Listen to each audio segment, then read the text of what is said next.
बिजनौर के थाना हीमपुर दीपा में पति ने पत्नी से विवाद के बाद अपने 2 बच्चों के साथ जहर खाकर सुसाइड कर लिया। पत्नी से झगड़ने के बाद पति अपने दोनों बच्चों के साथ घर से निकल गया था।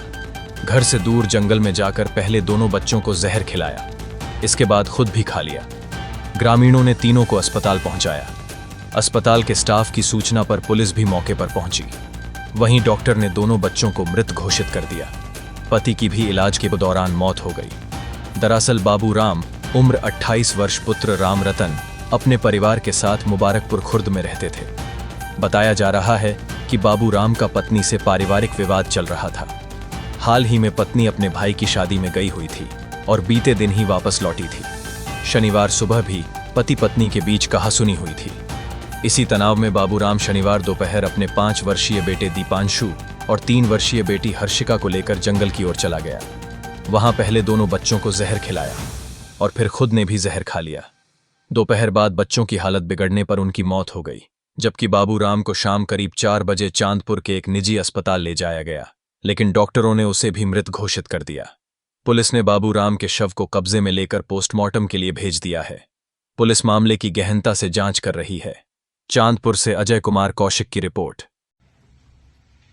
आज दिनांक 6 दिसंबर के शाम में थाना हीमपुर दीपा पुलिस को चांदपुर कस्बे के धनवंतरी हॉस्पिटल से ये सूचना मिली कि थाना हीमपुर दीपा के गांव मुबारकपुर खुर्द से एक व्यक्ति जिनका नाम बाबू राम है, उम्र करीब 28 वर्ष, उनके 2 बच्चों के साथ जहरीले पदार्थ का सेवन किए जाने की अवस्था में हॉस्पिटल में लाया गया था, जिसमें दोनों बच्चों की मृत्यु हो गई और बाबू राम इलाजरत थे।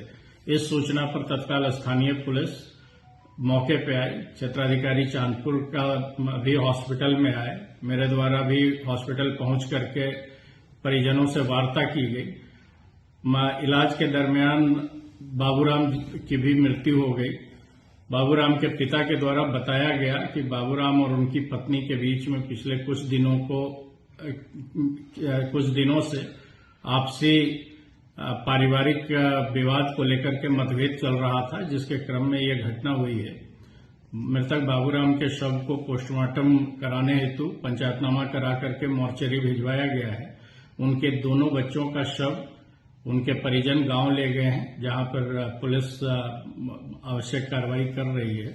संपूर्ण प्रकरण की डिटेल जानकारी की जा रही है और संपूर्ण विधिक कार्रवाई नियमानुसार पूर्ण की जाएगी।